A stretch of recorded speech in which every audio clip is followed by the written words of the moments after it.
Bom dia, bem-vindos à Introdução à Economia, aula 28.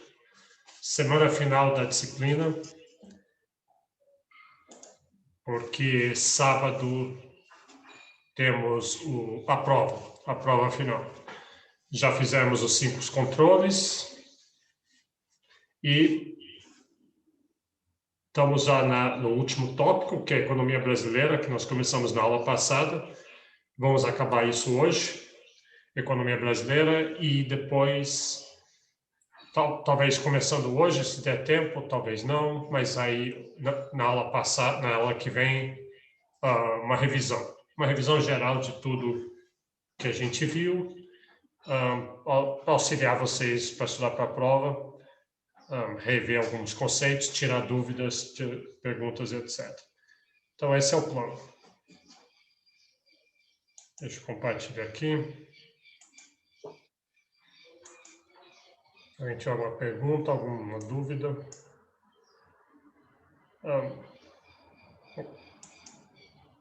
Tá. Então, lembra o que a gente estava vendo na aula passada? A aula passada foi economia brasileira e eu apresentei algumas coisas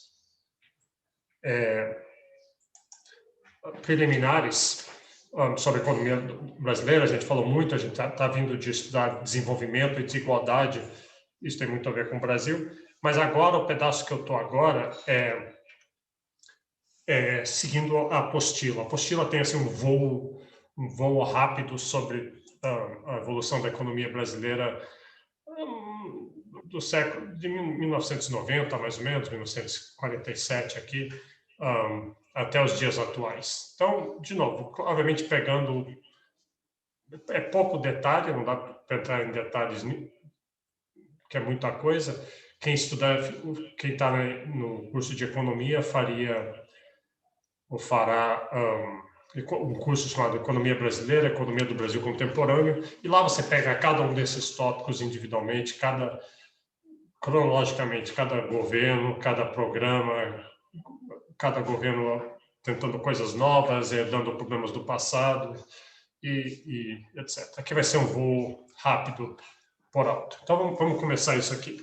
Então, aqui, a ênfase aqui é mostrando que houve meio que uma divisão antes de 1980 e depois de 1980 com relação ao crescimento em geral, que é o que interessa a gente, mas esse crescimento era um crescimento liderado pela indústria. Então,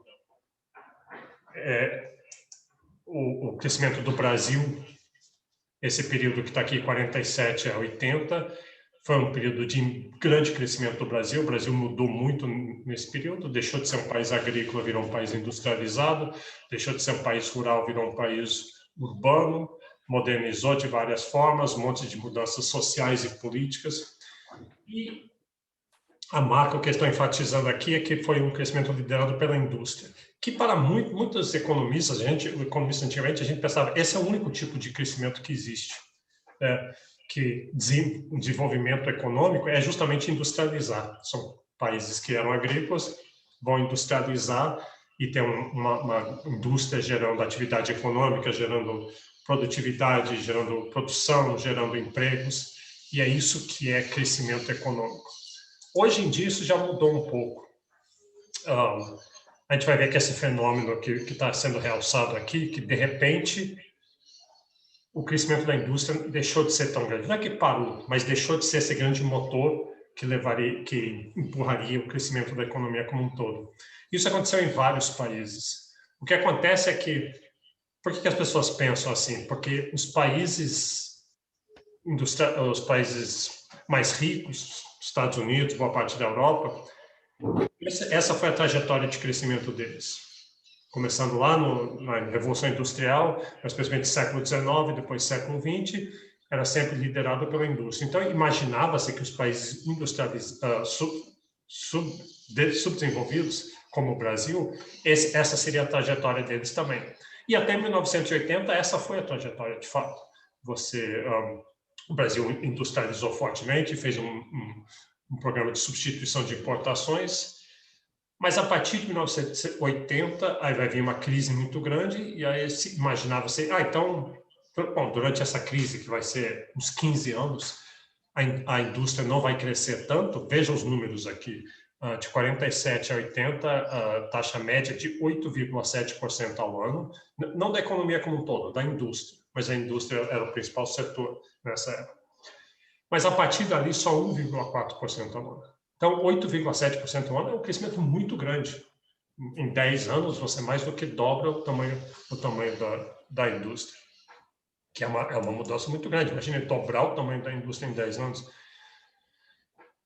Mas só que daí nunca realmente retomou. Mesmo quando acaba essa crise, lá por 94, então retoma o processo de desenvolvimento de novo, nunca a indústria passa a crescer do jeito que cresceu. Provavelmente não vai mais. Isso não é só verdade no Brasil, isso é verdade em vários outros países do mundo.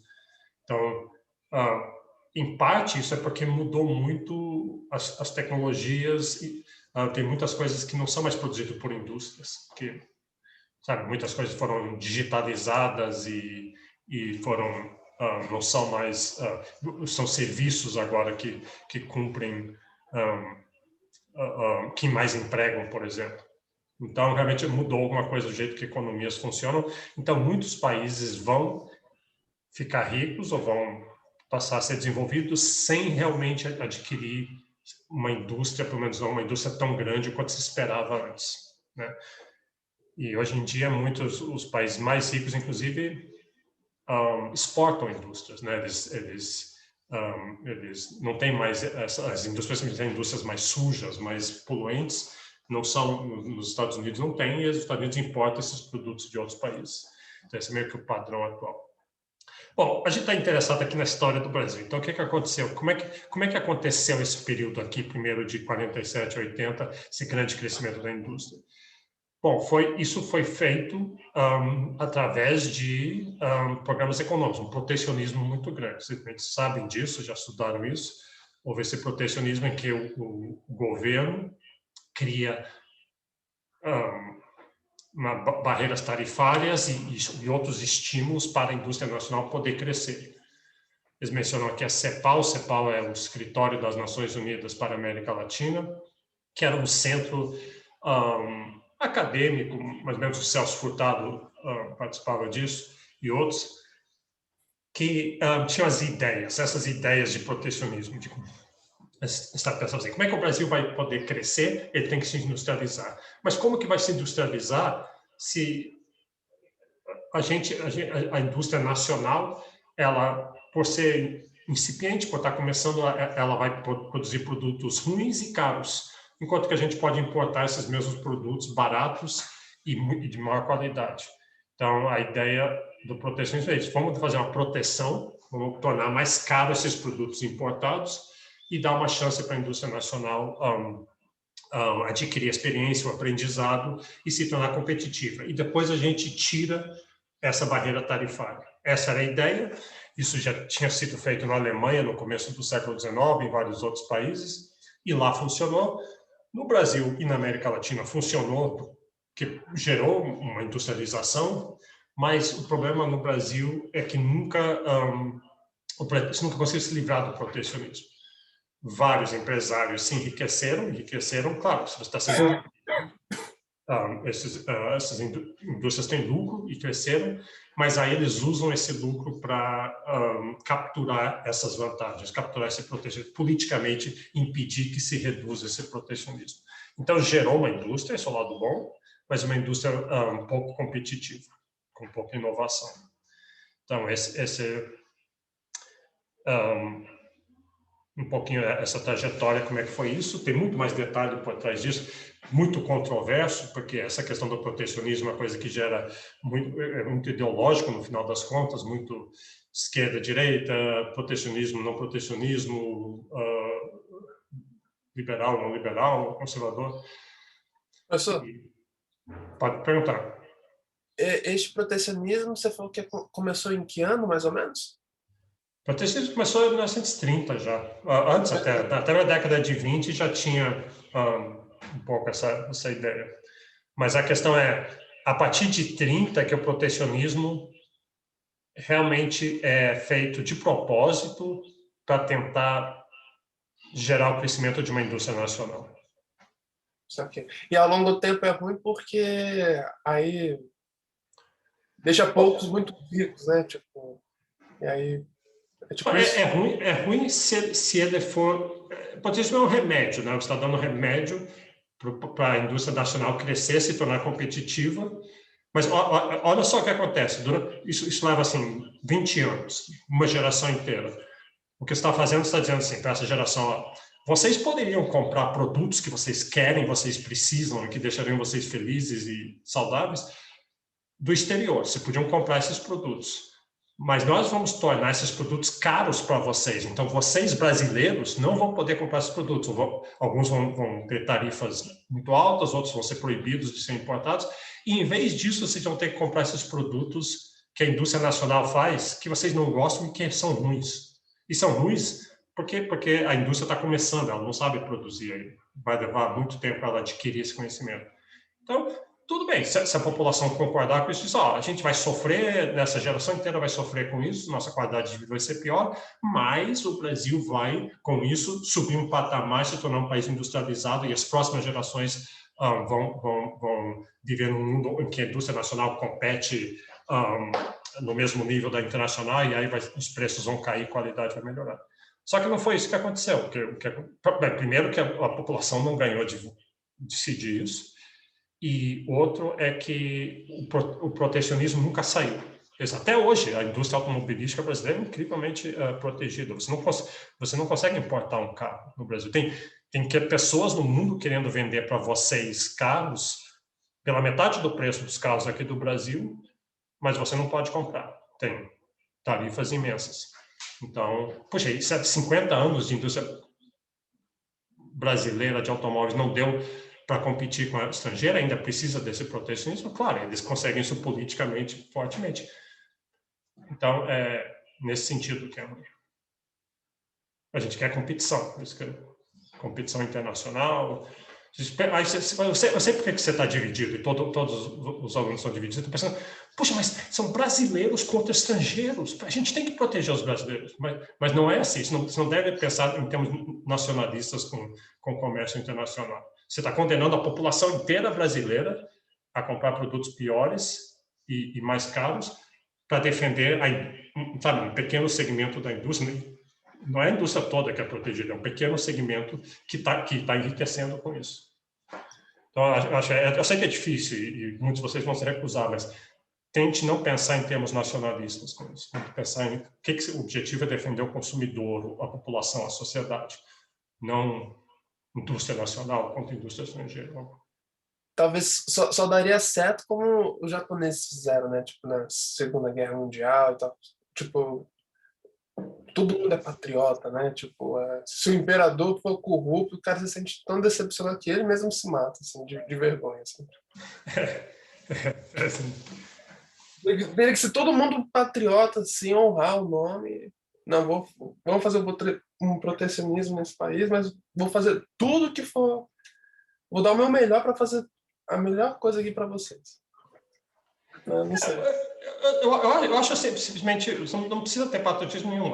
Assim, a indústria nacional, a partir de 1990, em 1990 a 95, mais ou menos, muito desse protecionismo remanescente, arraigado, lá enraizado, foi removido. Foi reduzido fortemente as tarifas. E um monte de gente com esse pensamento meio patriota ficou pensando, não pode, vai quebrar a indústria nacional, sabe, vai ter desemprego de tudo. E claro que não.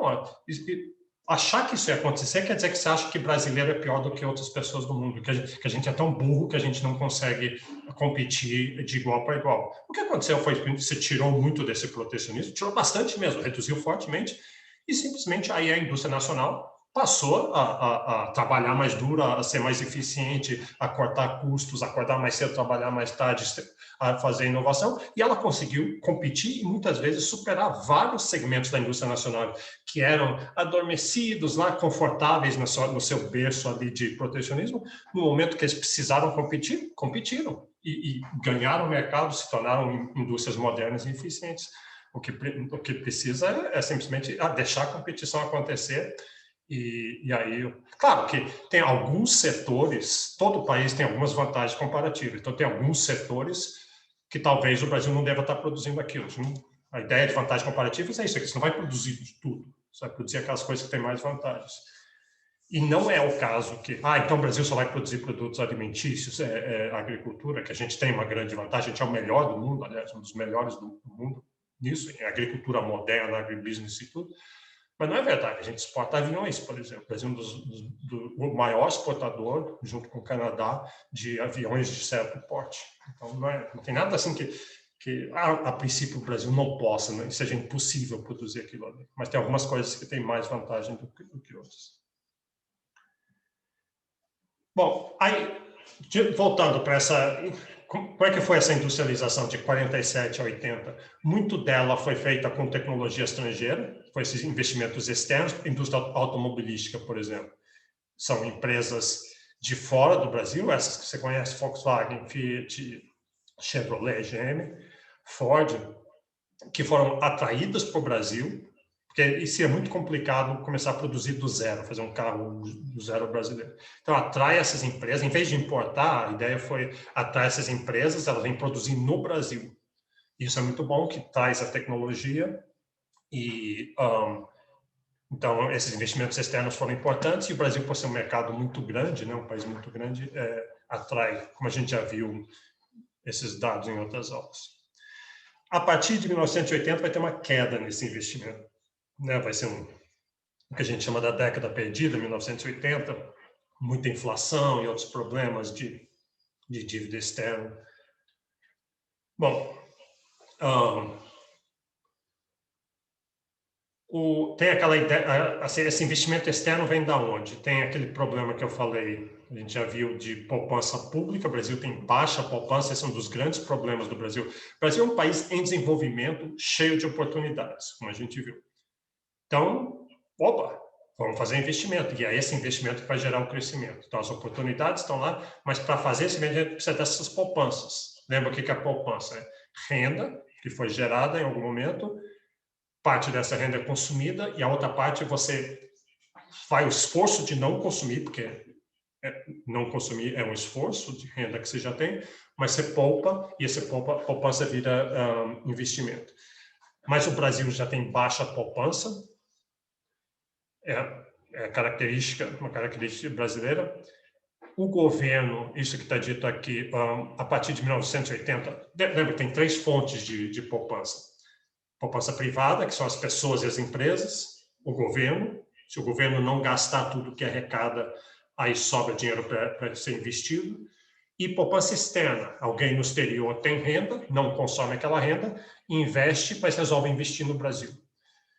Então, esse que é o problema. Brasil, país em desenvolvimento, grandes oportunidades, precisa de poupança para investir, o investimento se investir vai gerar crescimento, mas não tem poupança privada. A partir de 1980, o governo começa a gastar mais do que arrecada, então tem poupança negativa. O governo não só não está gerando poupança para poder investir, mas ele está até abocanhando, para pagar seu custeio do dia a dia, parte das poupanças privadas, vendendo títulos. Então, sobra um papel muito grande para a poupança externa. Então, muito do investimento vai ser essa poupança externa. Por um lado, não tem problema, porque o Brasil atrai esse investimento, mas ele atrai só em épocas que a economia está funcionando bem, que a política, as incertezas estão reduzidas.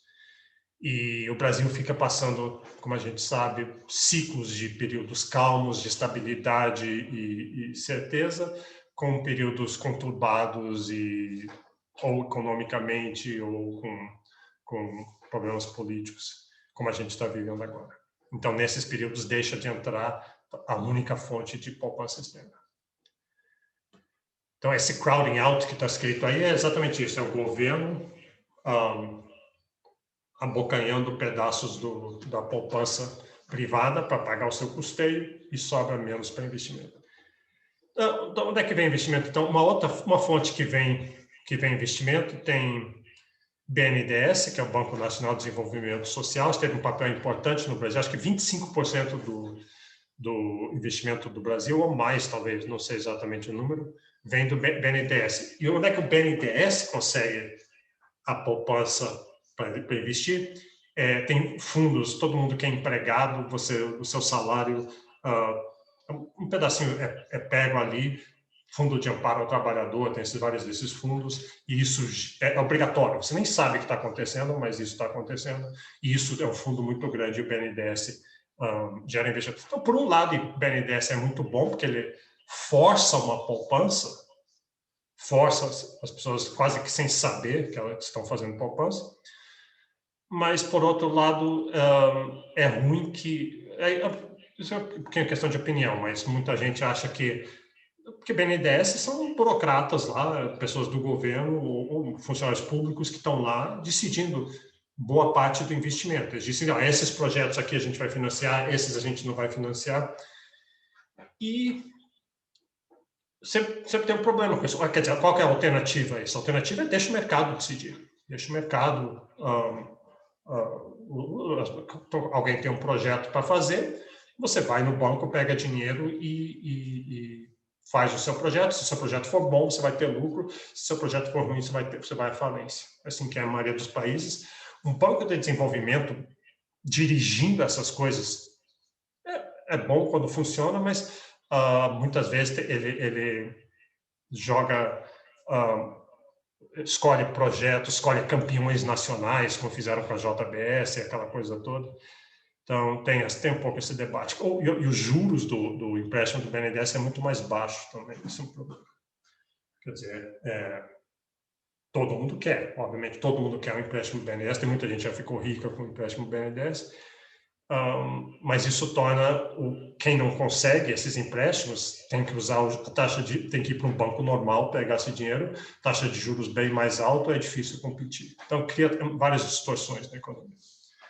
Esse período de industrialização teve que ter toda uma infraestrutura acompanhando ele para poder funcionar, portos, estradas, aeroportos, armazéns, todo esse tipo de coisa, viadutos nas estradas, saneamento, todas essas coisas. E isso era o papel do governo. Então, o governo fez isso. Foi um período... quando falou de inflação, a gente disse que isso pode ter sido uma causa de inflação, porque essas coisas são muito caras para estar construindo uma nação. E a partir de 1990, quando vem a crise, aí o governo parou um pouco aquilo ali. Então, essa fonte de crescimento parou. Então, só olhando para trás, o que a gente pode dizer desse crescimento da economia brasileira antes de 1990? Foi muito bom, então levou uma industrialização, transformou um país agrícola num país industrializado, com grandes áreas muito modernas e urbanizadas, etc., e com potencial para novo alto crescimento. Por outro lado, esse crescimento veio com várias distorções, a principal delas, grande desigualdade, ainda uma pobreza dispersa, e tem alguns centros de grande riqueza, mas várias áreas com pobreza, e baixo nível de competitividade. Por causa do protecionismo, essa indústria que surgiu e está lá produzindo, mas ela não tem inovação e não tem capacidade de competir internacionalmente. Aí vem a crise dos anos 80, década perdida, que a gente chama, 74, assim, logo após o milagre brasileiro. Então, você tem 69 a 74, milagre brasileiro, crescimento econômico de 10, acho que no ano teve até 12 ou 13%. Então, estava indo tudo bem economicamente, politicamente não tão bem, por causa que era uma ditadura e repressão, esse tipo de coisa. Mas aí, em cima disso, vem depois crise do petróleo mundial, os países estavam endividados, crise dos juros, o Brasil, como vários outros países em desenvolvimento, tinha pego muitos empréstimos, que os empréstimos estavam muito baratos, os juros sobem, e aí vários países não conseguem pagar esses empréstimos de volta. O México falou que não tinha como pagar, uma moratória, não vou pagar. Aí isso criou uma crise muito grande no mundo inteiro, porque se o México disse que não vai pagar, por que o Brasil vai pagar, por que os outros vão pagar? E aí veio uma crise mundial muito grande. Então, a partir desse momento, começa a ficar claro que o protecionismo, que foi uma boa estratégia lá no começo, pelo menos a ideia foi boa, mas ela gerou esse problema dessa indústria protegida, pouco eficiente. Então começou a ideia de a gente precisa mudar o modelo. Agora está na hora de reduzir o protecionismo e deixar a competição vir, mas muito difícil, muitas resistências. O empresariado brasileiro, a CNI, a Confederação Nacional da Indústria, não quer deixar isso acontecer. Claro, se você está protegido, é a mesma coisa assim, quer ver, uma metáfora meio ruim, mas é a mesma coisa que eu chegar para vocês e falar assim, tá, vocês são alunos da disciplina de Introdução à Economia, mas vocês ainda não estão muito preparados, muitos são calouros, então eu vou proteger vocês, fazer um protecionismo. Vocês vão fazer as provas, fazer os controles como todo mundo mais, mas eu vou dar para vocês uns pontos extras. Todo mundo vai ganhar 30% a mais. Porque aí isso vai dar para vocês confiança de se adaptarem, estudarem, e depois no próximo semestre eu tiro isso, aí vocês competem com os outros alunos de igual para igual. Aí, então, tem uma justificativa, aí eu faço isso, mas aí semestre que vem eu não tiro, porque vocês começam a fazer lobby comigo. Não tira, não, deixa a gente ficar com os 30%, deixa eu ficar, e aí vai ficando, e aí vocês nunca realmente estudam, porque você não tem incentivo. Por que eu preciso estudar? Não preciso estudar tanto, porque eu posso ir bem pior na prova, que eu ainda vou estar melhor do que os outros. Então, estou tranquilo, vou fazer outras coisas, ficar aqui fazendo mídia social o dia inteiro. Então, vocês não têm estímulo. Não é que vocês seriam piores do que os outros, é que não tem os incentivos de fazer isso. Então, mais ou menos isso que foi o... Então, a ideia, esgotamento, é essa ideia de que esse modelo não está mais funcionando, vamos mudar. Finalmente, o que eu falei em 1990, tem essa abertura comercial, mas só que ainda tem resquícios. Então, o Brasil já é um país bem mais aberto do que era, mas tem muitos resquícios ainda, tem muitos setores protegidos.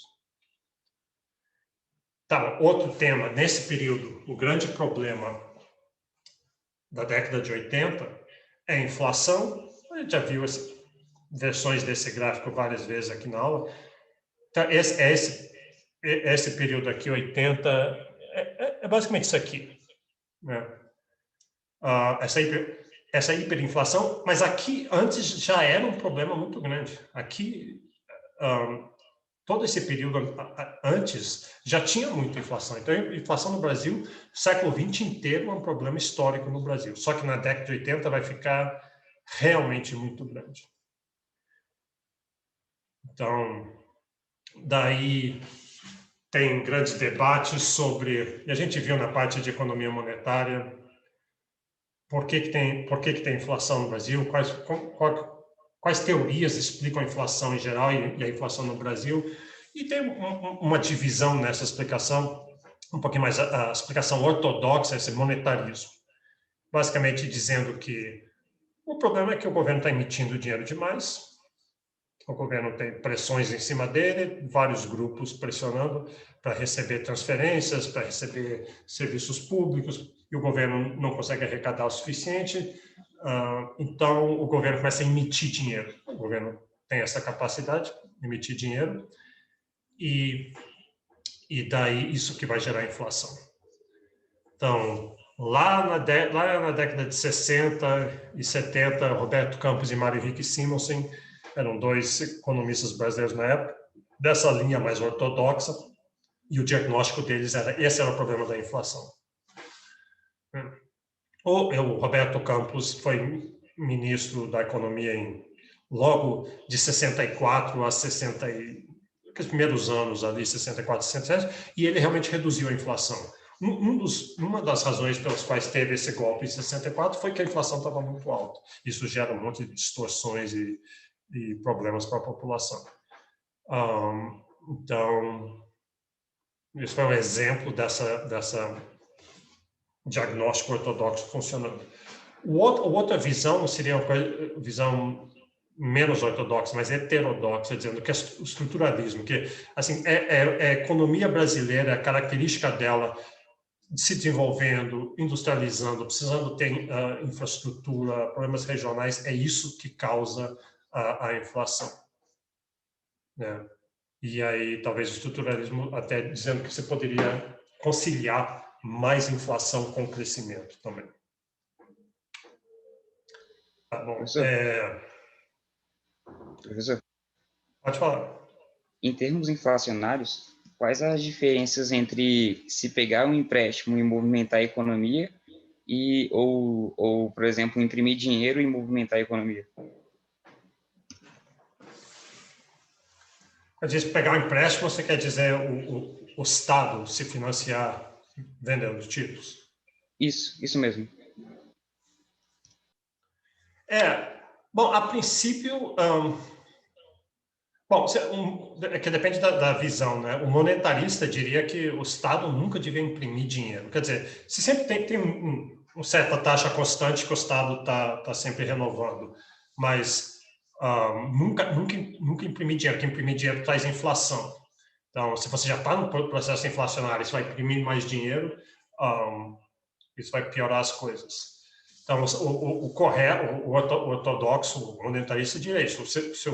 Você quer aquecer a economia, você quer virar a economia, você tem que arrecadar mais, gastar menos, o Estado tem que cortar gastos, é o que o Roberto Campos fez aqui, ó.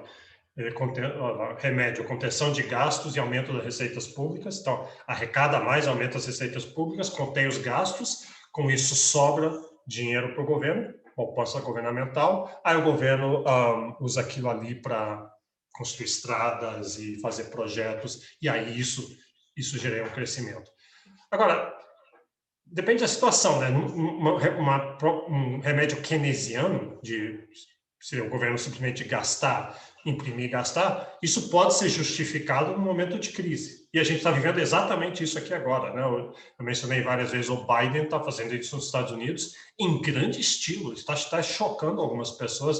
Todo mundo achava, ele é um velhinho, ele dorme o dia inteiro, não faz nada, mas ele chegou arrebentando, ninguém esperava isso dele.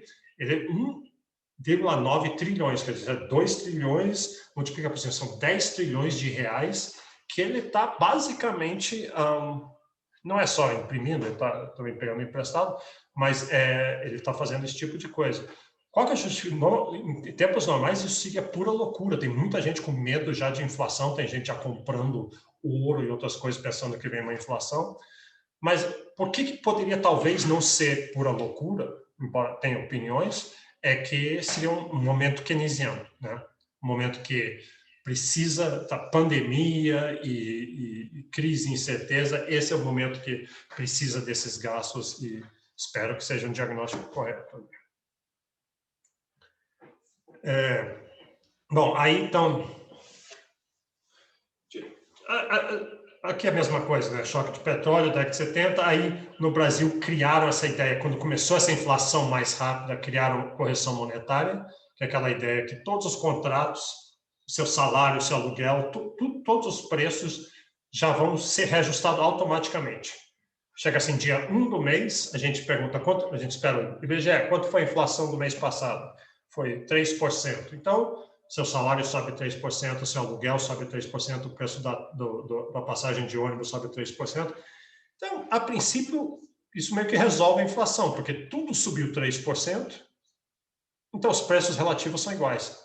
Seu salário subiu, suas despesas subiram, mas tudo igual, então ficou tudo mais ou menos igual, não tem problema. Só que não é mais ou menos igual, esse que é o problema. Muitas vezes seu salário era só reajustado anualmente, ou cada 6 meses, e você estava sempre correndo atrás. Você está sempre perdendo. Geralmente, suas receitas estão subindo mais lentamente, seus custos estão subindo mais rapidamente com a inflação. Então, a correção monetária amortece um pouco a inflação, mas perpetua ela e acelera ela. Então, essa aqui é a ideia da inércia inflacionária. Isso faz com que tem desvalorizações constantes, né, produtos importados ficam mais caros, então cheio de problemas na economia. Então, aí chegou uma hora, veja o contexto, 86, o Brasil redemocratizou, foi uma lenta volta à democracia. Já a partir de 76, o regime militar estava dizendo, a gente não está gostando muito disso aqui, não está dando muito certo, a gente vai devolver o poder para vocês, a sociedade. mas foi uma devolução lenta, gradual e segura, o que eles falaram. Demorou muito, mais de 10 anos. Claro que muita gente ali não estava querendo abrir mão. Mas, finalmente, em 85, redemocratizou, eleições presidenciais ainda estão por vir, as movimentos diretas não vingou, não deu diretas, mas, de qualquer jeito, começou esse período novo, mas muita inflação. E pior, aí aqui que vai ter a aceleração da inflação. Aqui vai haver hiperinflação, justamente para aquela mudança de crença que eu falei na aula passada, porque agora meio que em repulsa a o período anterior, o governo vai dobrar os gastos dele. Ele dobra os gastos deles, isso naturalmente vai ter impacto inflacionário muito grande. Então, sabe, você não pode excluir ninguém, todo mundo tem direito a tudo. E aí começa uma série de dizer, bom, vamos fazer alguma coisa sobre essa inflação, vamos fazer um plano, um choque. Em vez de fazer uma política para reduzir a inflação que a gente vai implementando elas aos poucos, vamos fazer um choque surpresa. Assim, as pessoas vão acordar de um dia para o outro, vão abrir o jornal e está dizendo assim, não, a gente tem esse plano cruzado. Então, eu me lembro, claramente, eu era aluno da UNB nessa época, o plano cruzado, 86, então, em fevereiro, a gente acordou assim, abriu o jornal, está escrito ali assim, os preços estão todos congelados. Os preços vão ter que ser os preços que eles eram semana passada. E a gente tem as tabelas, tinham tabelas, assim, se publicavam nos jornais. Leite em pó, tantos cruzeiros. Leite condensado, tanto. Soja, tanto. Sapato, tanto. Sandália havaiana, tanto. E aí você andava com aqueles papéis, você ia numa loja, se a loja estivesse cobrando mais, você chamava, não a polícia, mas tinha os fiscais que vinham, até as donas de casas andavam com uns stickers, falavam, eu sou fiscal do Sarney. Então, a ideia de acabar com a inflação congelando o preço. Se inflação é um aumento generalizado dos preços, por que não passar uma lei dizendo que é proibido ter inflação? Né? Por quê?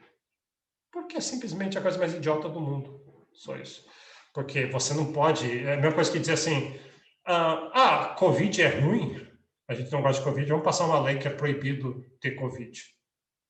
Sabe, não funciona assim. Vamos passar uma lei que a temperatura tem que ser uns confortáveis 23 graus todo dia. Não adianta.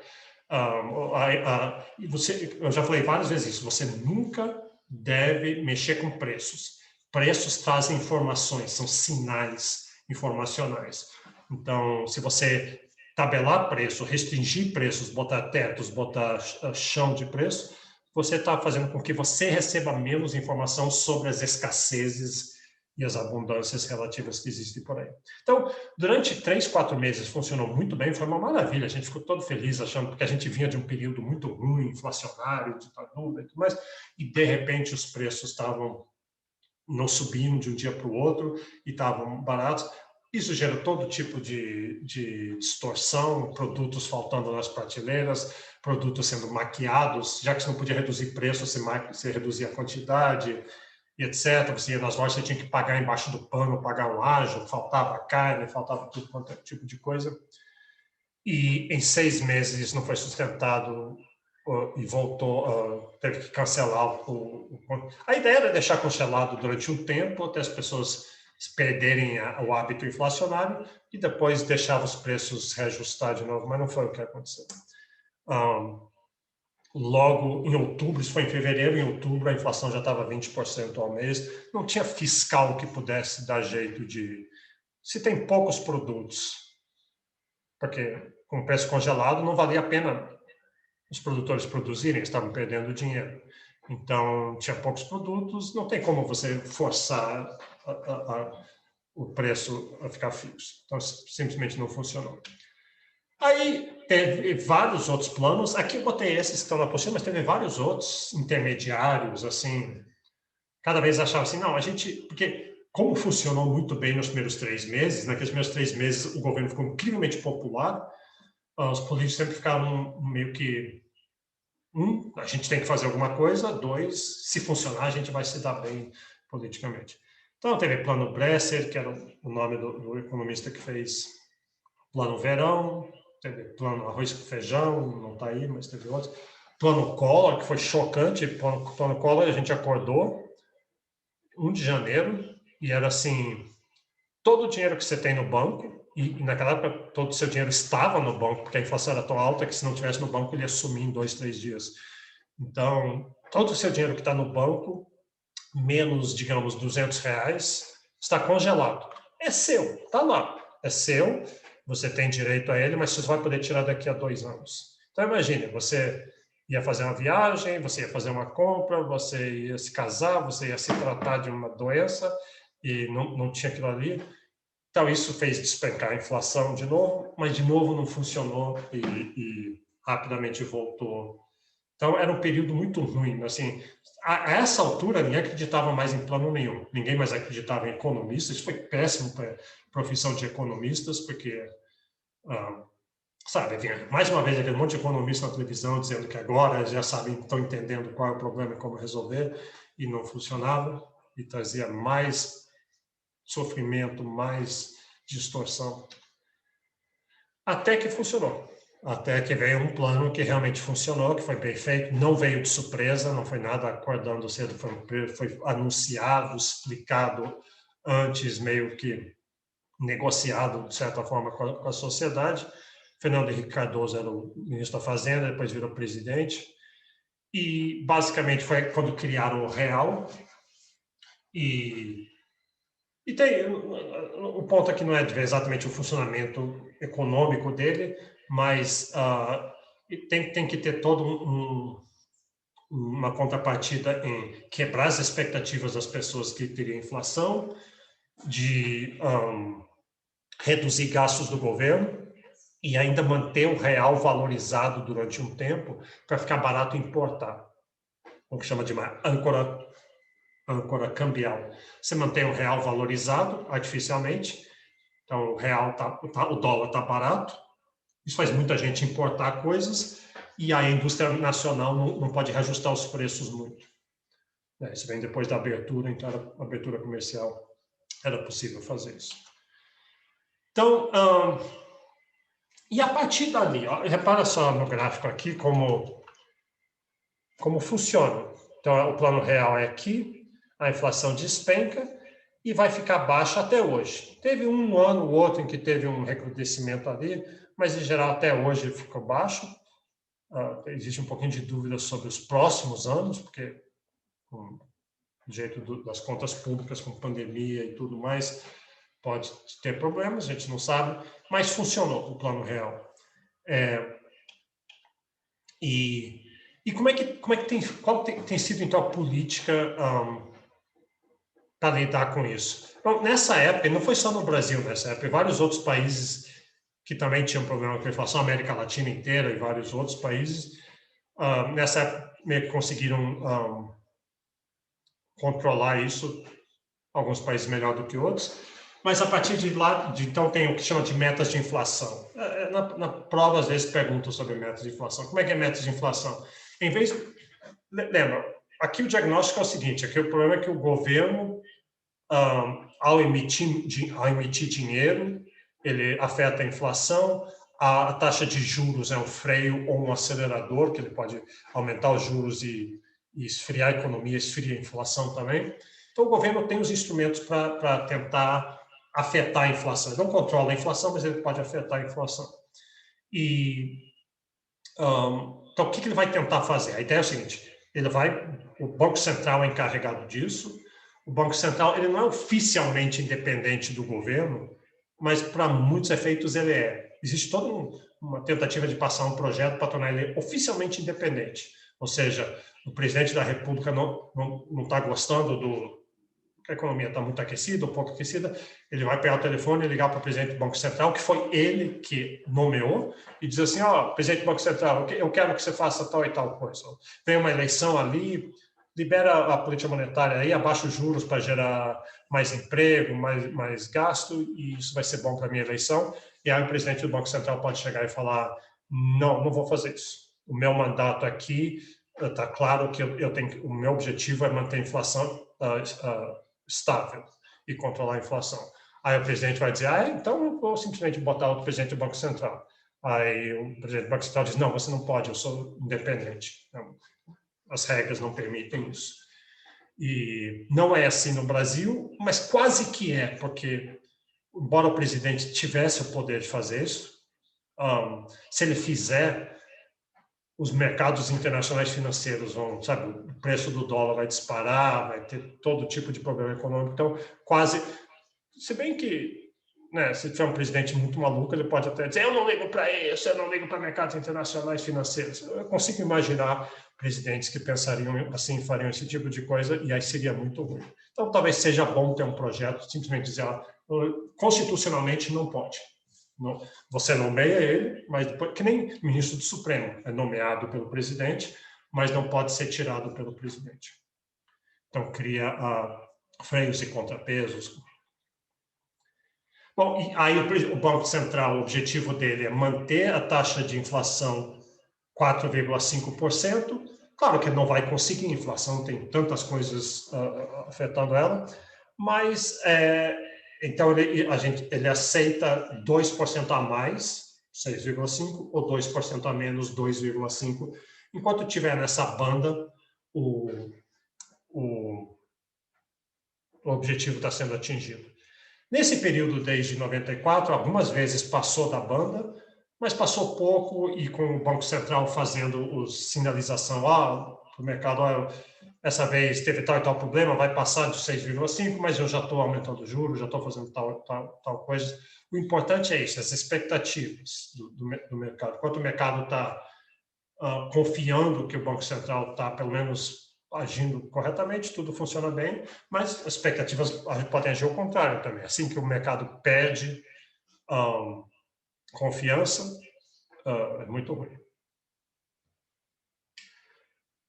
Então, né, o Brasil tem um dos mais altos juros do mundo, isso é verdade. Hoje o juros está baixo no mundo inteiro, mas inclusive no Brasil, mas no Brasil sempre mais alto do que o resto do mundo. Em parte por causa disso, porque o Brasil precisa atrair esses capitais, e o jeito de atrair os capitais para o Brasil, um lugar onde tem muitas incertezas, é oferecer um juros um pouco maior, além do que tem pouca poupança, então tem pouca oferta de capitais, e por isso o capital é caro. Então, é um pouquinho de cada uma dessas coisas que tornam os juros no Brasil tão alto. O que significa que o que você deve fazer, então? Você deve ser um poupador no Brasil. Se você mora no país que tem os juros mais altos do mundo, em vez de ficar resmungando, pegando dinheiro emprestado e resmungando, você tem que fazer ser um poupador e celebrar todo dia que você tem essa força funcionando a seu favor. Né? Bom, sim, pode falar. É que eu não entendi, você falou, deu uma travada aqui. Hoje já tem lei para garantir a independência do presidente do Banco Central, ou é só por causa da pressão mesmo do mercado? Não, existe várias propostas já circulando no Congresso, aí foram engavetadas. Qual que é a briga, mais ou menos? Assim, meio esquisito. Normalmente, quem é de esquerda não gosta disso, porque quem é de esquerda gosta assim de um governo que interfere, que resolve os problemas do país. Então, eu fico imaginando que se você isolar o Banco Central, ele vai ficar seguindo aquelas regras de mercado, buscando segurar a inflação, mas vai que tem problema de desigualdade, problema de pobreza, um monte de problemas que precisam ser resolvidos, e às vezes, para resolver esses problemas, eles querem estruturalismo, que eu falei. O que se faria, o governo vai emitir mais dinheiro, mesmo que gerar inflação, mas vai valer a pena que eu vou resolver o problema da pobreza. Mas se o Banco Central é independente, ele não consegue fazer isso. Então, quem é de esquerda não gosta muito disso.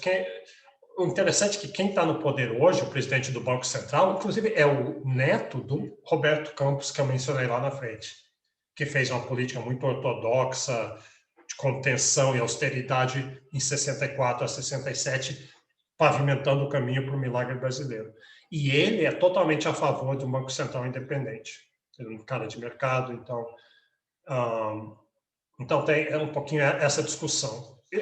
Se for passar isso, eu acho que esse é o momento para passar. Porque talvez a esquerda, hoje em dia, até queira fazer isso para tirar das mãos do Bolsonaro esse instrumento. Né?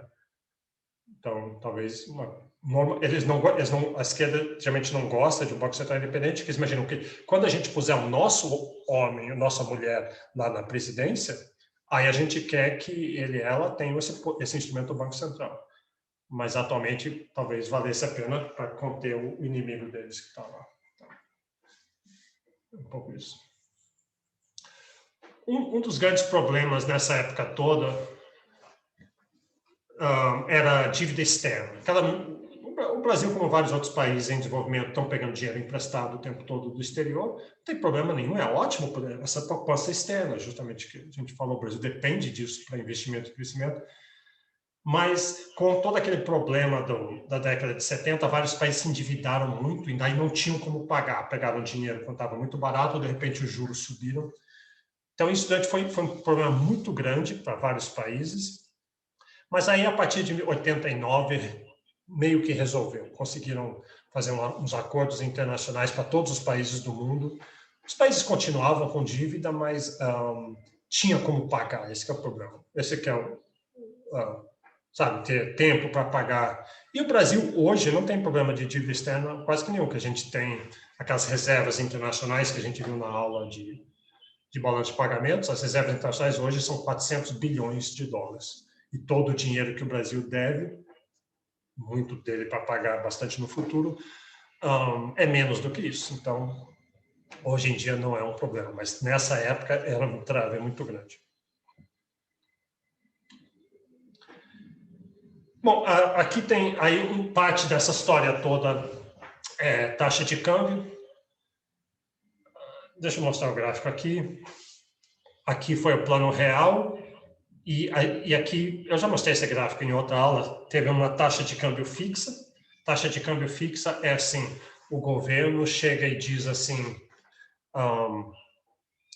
né, o governo não determina a taxa de câmbio, não pode fazer isso, nem determinar a inflação. Mas ele pode dizer assim, eu vendo dólar a R$1. Isso está barato. O mercado venderia provavelmente acima, assim, a R$2. Então, o preço de verdade do dólar seria os R$2. Mas o governo está dizendo, eu vendo a R$1. E o governo tem reservas internacionais, então o resto do mercado diz assim, pô, a gente podia esperar, já que o governo está vendendo barato, espera o governo vender tudo a R$1, e aí quando ele não tiver mais dólar, daí as pessoas vêm e compram da gente, os bancos falando isso, os exportadores que vendem soja e depois tem dólar, então eles vão vender. Eles estão achando ruim essa taxa de câmbio de R$1. Poxa, eu me matei aqui para produzir essa soja toda, vendi lá para a China, agora eu tenho aqui 100 milhões de dólares e eu quero vender. Eu sei que esses dólares, esses 100 milhões valem 200 milhões de reais, mas a taxa de câmbio está R$1 por dólar e, portanto, esses 100 milhões de dólares só valem 100 milhões de reais. Deixa o governo vender todos os dólares dele, daí, quando ele não tiver mais, aí não vai poder fazer nada, aí o preço vai subir. Só que o governo tinha muitos dólares, tinha 80 bilhões nessa época. Então, os exportadores, o resto do mercado, disseram, não tem jeito, vamos ter que vender. Então, durante 4 anos aqui, a taxa de câmbio ficou muito barata. Eu me lembro, nessa época, era uma maravilha viajar para o exterior. Você viajava assim, tudo era barato. Você podia ter aqueles restaurantes caros que você normalmente não vai, porque era barato. Artificialmente barato, mas era. Então, por que fizeram isso? Isso gera um monte de distorções, mas por que fizeram isso? Porque é a âncora cambial que eu falei. Isso torna muito barato importar produtos. Qual que era o problema do Brasil nessa época? Acabar com a inflação. Ela já tinha levado a paulada, já estava embaixo, mas queria garantir que ela não ia voltar. Então, a ideia teve, se for bem, fazer isso durante 4 anos. Essa era uma das amarras em cima da inflação. Âncora cambial, então, um monte de produtos baratos entrando no país, e isso garantiu que os preços ficassem baratos. Tinha competição de produtos importados e os nacionais manteve os produtos baratos e ajudou a realmente matar a inflação. Eventualmente tiveram que liberar, o governo diz assim, em janeiro de 99, o governo fala assim, a partir de hoje eu não vou mais vender dólar, eu vou deixar livre. É o que chama é o que está aqui, a taxa de câmbio flexível, flutuação, vou deixar flutuar. E assim, então, de um dia para o outro, o preço real se revelou, que era mais ou menos R$ 2 por dólar. Então, de um dia para o outro, se você ia fazer uma viagem internacional, a sua viagem dobrou de preço de um dia para o outro. E tem flutuado desde então. Isso aqui é o correto. O correto é que flutue, de novo, é o que eu falei, nunca amarre preços, nunca distorça preço, deixe isso refletir a oferta e a demanda, a escassez. E aí, é aqui que a gente está. Hoje está em 5,36, mais ou menos, né? Está até fora do gráfico. Mas tem que levar em conta a inflação também. Pessoal, quando está em escassez, o preço está alto, né? Se tem pouco dólar, o dólar está caro, né? Então, se acontecer alguma coisa, ou o Brasil está exportando pouco, está entrando pouco dólar, nenhum estrangeiro está querendo investir no Brasil, está entrando pouco dólar, e também quando tem muita incerteza, assim, de repente acontece um negócio horrível na política interna, e aí um monte de gente diz que vai acabar o país e o real vai pulverizar, não vai valer mais nada, aí um monte de gente vai comprar dólar e manda o dinheiro para fora para proteger. Então, nessas situações, o dólar está escasso e aí ele fica mais caro. Então, desvaloriza o real. O real, você passa a ter que pagar muito mais reais pelo mesmo dólar. Então, a tendência vai ser o dólar aumentar, o ouro também, talvez? Se diz daqui para frente? Nessa pandemia, assim, até tudo. Bem, você vê que a perspectiva agora é que a economia mundial toda vai voltar fortemente, né? Porque quando você vem de uma recessão, tem uma subida muito grande, os Estados Unidos já está crescendo muito, e que isso vai acontecer no Brasil também, e aí o mundo inteiro, para esse crescimento muito grande, vai comprar muitos produtos brasileiros. Vai precisar de soja, vai precisar de ferro, vai precisar de açúcar, e café, e leite, e carne, e todas essas coisas. Então, acho que o Brasil vai subir, os preços dessas coisas vão subir. O Brasil vai exportar muito, então aí vai entrar muito dólar no Brasil, e aí deve ficar mais barato o dólar, deve cair. Agora, como qualquer previsão, né, pode vir choques de tudo quanto é tipo, e então previsões geralmente não funcionam tão facilmente quanto a gente fala elas, mas eu imagino algo nesse sentido acontecendo nos próximos 2, 5 anos, mais ou menos.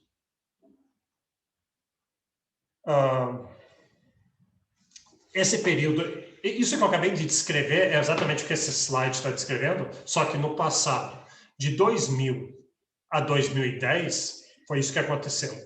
A China estava crescendo fortemente, 13%, 15% ao ano, e ela precisava de ferro e soja e não sei o quê, e um monte de produtos. E o Brasil sendo um dos maiores produtores dessas coisas, e o resto do mundo também surfou essa onda. Então, os preços das commodities subiram muito. Então, foi um período que daí foi esses 400 bilhões que eu falo que o Brasil tem, muitos deles, foi nesse momento que realmente começou a subir as reservas internacionais. Então, eu estou na expectativa que vai vir um período que nem esse daqui a pouco, mas nunca se sabe. Bom, aqui está. Eu já tinha mostrado esse gráfico várias vezes. Nesse período de 2010 a 2012, muito investimento externo no Brasil. O Brasil só atrás da China e da Índia. Que são os BRICS, basicamente, aqui os BRICS, tira os Estados Unidos. A África do Sul está aqui. Mas são os países muito grandes, mercados muito grandes, em que tem muitas oportunidades. Então, gente do mundo inteiro investindo. Mas o período, de novo, é um período de relativamente certeza política, econômica, tudo estável, funcionando bem. Por isso que é importante que resolva muitas dessas confusões que a gente vê hoje. Bom, aí tem toda uma discussão. A gente viu essas mudanças econômicas, mas tem uma mudança meio que ideológica. A partir de 1990, passou a vigorar no Brasil. Isso aqui talvez já passou um pouco, mas vigorar no Brasil. Antes, todo esse crescimento de 1930 até 1980 foi baseado numa visão do papel do Estado, como o Estado é que vai fazer isso. O Estado vai fazer protecionismo, o Estado vai liderar substituição de importações, sabe? Então, é o Estado fazendo intervencionismo. E talvez tivesse sido necessário nesse período. Mas isso gera um monte de distorções também. E gera corrupção, e gera vários outros problemas. A partir de 1990, começou a vigorar uma ideia de vamos deixar mais competição, mais mercados, menos Estado, mais mercados. Existe um papel importante para o Estado para manter a infraestrutura legal, jurídica, social funcionando bem, resolver problemas de políticas públicas, mas não para o Estado está decidindo quem é que vai investir, poupanças, esse tipo de coisa. E isso, então,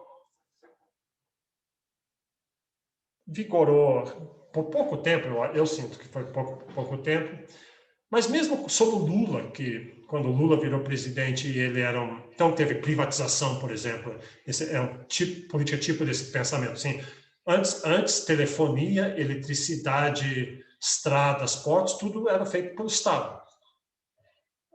Mas a partir desse ponto a gente privatizou. Diz, não, telefonia é para ser feito pelo setor público, é para ter competição, deixa o setor privado. Desculpa, eu falei público. Setor privado, quem quiser fazer uma empresa de telefonia, faça e compita e o mercado vai decidir essas coisas. E o Lula, mesmo sendo de esquerda, sendo mais intervencionista, meio que levou isso adiante. Hoje não está bem claro exatamente onde é que a gente está nisso. A gente tem tantos outros problemas econômicos que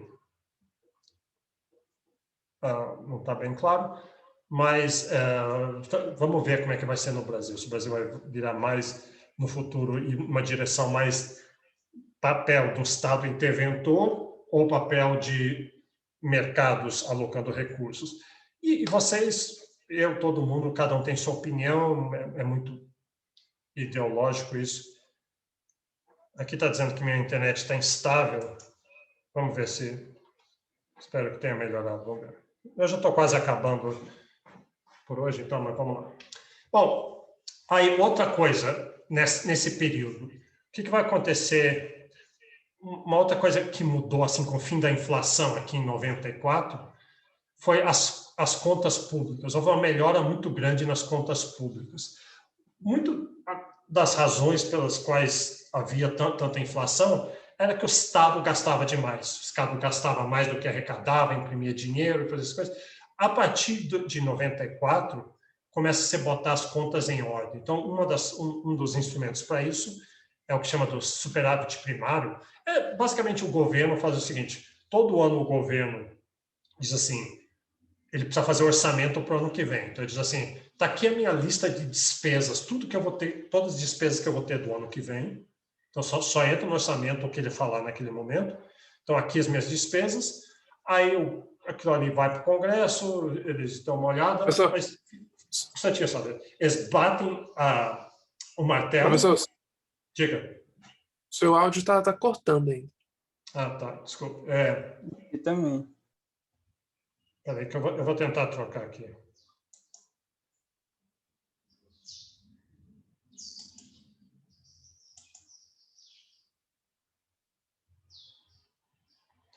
Tá, eu troquei a linha da internet, vamos ver se melhora aqui.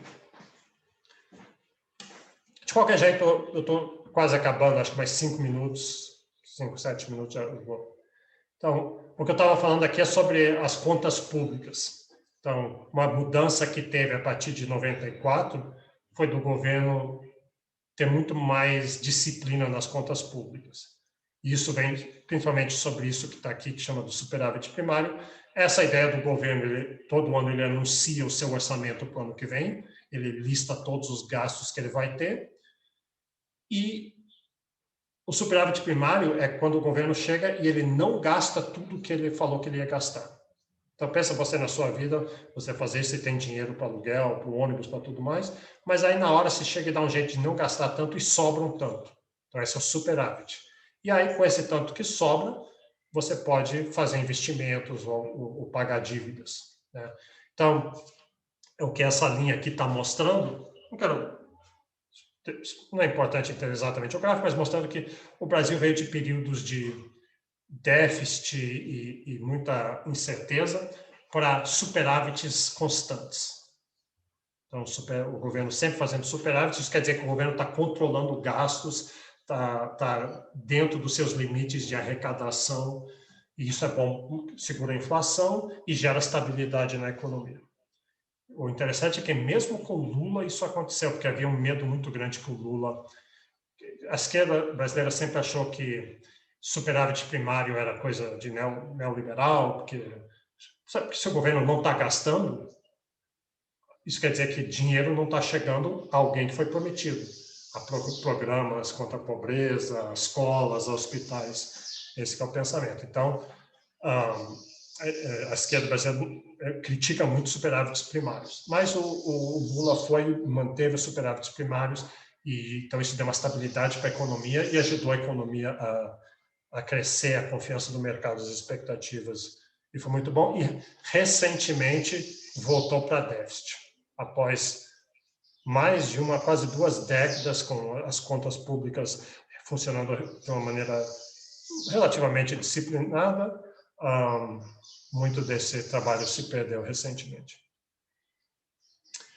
Aqui está as receitas. Quando você pensa assim, nisso que eu falei de superávit primário, receitas é importante. Aqui está a arrecadação, quanto do PIB, da riqueza total que é gerada no ano, quanto que vai para o governo, quanto que é pago em impostos. Ninguém gosta de pagar impostos, mas, por um lado, impostos quer dizer que o governo tem receita que ele deve transformar em serviços públicos, pelo menos teoricamente. E olha o que aconteceu no Brasil. O Brasil aumentou de em torno de 20%, 22%, até 36%. É mais ou menos onde está hoje, uns 36%, abaixo de 40%, mas acima de 35% do PIB é imposto. É um imposto muito grande. É um nível escandinavo. Na Escandinávia, Noruega, Suécia, Dinamarca, se paga muito imposto. Lá é famoso, esse é o modelo deles, paga muito imposto, mas a população paga, não vou dizer de bom grado, mas eles não resmungam tanto, que eles sabem que esse dinheiro volta para eles na forma de estradas e de boas escolas e de segurança. Talvez o problema no Brasil é que você paga essa quantidade de imposto e não recebe a contrapartida. O Brasil é o único na América Latina de conseguir. Os outros países gostariam de arrecadar tanto, mas é que é difícil de arrecadar. Arrecadar é uma tarefa muito difícil. As pessoas não pagam de bom grado, elas tentam sonegar, tentam esconder, deixam de produzir, às vezes, se o imposto é muito grande. Mas o Brasil tem uma receita muito eficiente. Então, o Brasil consegue. O que precisava era meio que dar um jeito de achar os níveis mais eficientes, tanto do imposto como da contrapartida por parte do governo. E aqui está, eu botei isso aqui só para dar uma noção, aqui aqueles níveis, né? Eu falei do nível de imposto. Então, o Brasil tem um nível, uma carga tributária, e aqui incluindo os impostos de previdência e tudo, mas ele está junto aqui com Noruega e França, Alemanha. Os Estados Unidos têm um nível de imposto muito menor do que o brasileiro. Então, será que... Essa é uma discussão grande que tem, né? Os empresários são muito contra isso. Tá. O tamanho do Estado na economia. Você vê que o Brasil tem um dos maiores. De novo, o Brasil está junto aqui com Dinamarca, França, Alemanha, que são países já desenvolvidos. Eu estou vendo aqui que minha internet está instável, né? Ele está me avisando. Eu não sei se está cortando ou não, mas eu estou quase chegando ao fim. Então, me avise se estiver cortando, daí eu repito. Não sei, não tem muito mais que eu posso fazer sobre isso. Então, o Brasil tem um Estado muito grande. Agora, a discussão qual que é o papel do Estado, qual que é o tamanho ideal, incrivelmente controversa e ideológica. Não é o ponto aqui da gente discutir isso. E aqui, talvez, isso que é importante, talvez, isso que é uma noção o que a sociedade recebe em troca dos tributos. Então, Você vê, a Finlândia, a Dinamarca pagam muito imposto, mas esse que é o azul, mas o verde é o índice de desenvolvimento humano que a gente viu na aula passada. Como se fosse um PIB que mede, além de renda, saúde e educação. Então, o Brasil paga um imposto alto relativo aos Estados Unidos. Esse azul aqui. Você tem o nível de imposto no Brasil é muito mais alto, quase 3 vezes mais, 2 vezes o dos Estados Unidos. Mas o que a gente recebe em troca, o IDH, seria uma proxy para o nível de bem-estar da população, é bem menor do que os Estados Unidos. Tá? O Brasil aqui é o mais baixo, né? A barrinha verde é a mais baixa de todos esses países aqui.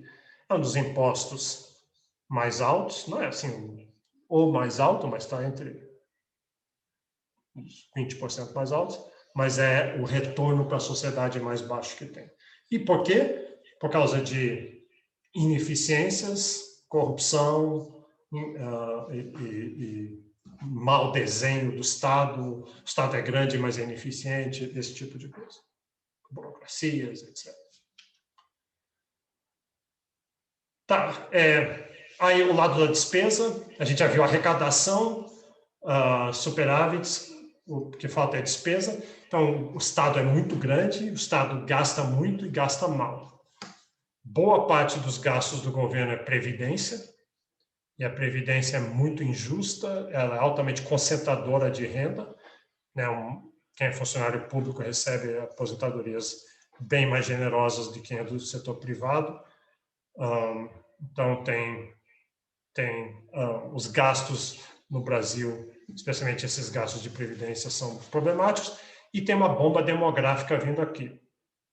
Não só no Brasil, mas nos outros países também, mas especialmente no Brasil, porque você tem todas essas aposentadorias que o Estado está comprometido a pagar. Por exemplo, eu vou me aposentar, sei lá, daqui a uns 20 anos, vou me aposentar, e a promessa para mim é que eu vou receber meu salário até eu morrer, mais ou menos o mesmo salário.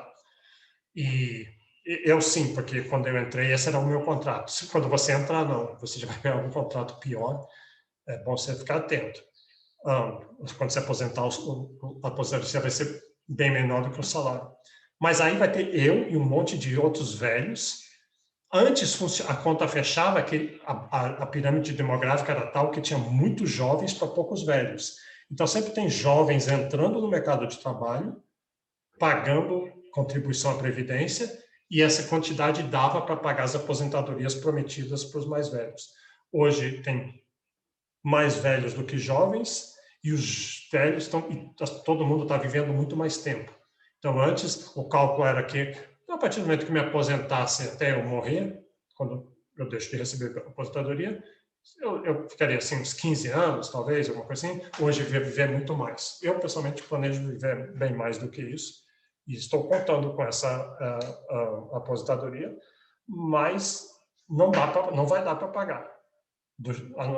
Não sei se alguma outra coisa aconteceu, se o Estado achar algum jeito de botar essa conta para alguém, de alguma forma, já que não tem uma população nova entrando para pagar, o único jeito de pagar é se ele achar algum outro jeito de pagar. E não é claro que vai ser possível fechar essa conta. Alguém vai ter que arcar com essa conta. Talvez vai ser eu, a promessa vai ser quebrada e eu não vou receber isso. Talvez vai ser outras pessoas. E aí depende muito do poder político, quem é que consegue pressionar mais. Quer dizer, o que você tem que estar pensando sobre isso? Tem que estar pensando, eu vou economizar desde agora, abra uma previdência privada sua, começa a economizar, mesmo que seja pouco, você que é jovem, faça aqueles juros que o Einstein falou que é a maior força do universo, trabalhar a seu favor. Olha como é bom, a maior força do universo, segundo Einstein, vai trabalhar a seu favor durante uns 50 anos, talvez 60 anos, até você se aposentar. Então, vocês devem ter uns 20 anos, 60 anos, talvez menos que isso, mas durante 50 anos, a maior força do universo trabalhando a seu favor, exponencialmente, juros sobre juros, e aí você não vai depender de promessas e orçamentos e essas coisas. Durante todo esse período, várias reformas, tem várias... todo presidente que entra faz uma reforma da Previdência no seu primeiro ano, mas é muito impopular, então ele tem que fazer no primeiro ano do mandato, porque é tão impopular que ele não pode fazer perto da eleição, independente de quem. O Fernando Henrique fez no primeiro ano, o Lula fez no primeiro ano, a Dilma mais ou menos fez, o Bolsonaro fez no primeiro ano dele uma reforma da Previdência, mexendo pedacinhos, mas é tão impopular, sabe, que necessariamente você vai ter que tirar promessas que você fez para as pessoas. E isso que significa reformar a Previdência. Reforma tributária, tem esses impostos todos, carga tributária muito grande que eu falei, muito difícil fazer, muito difícil mexer nisso.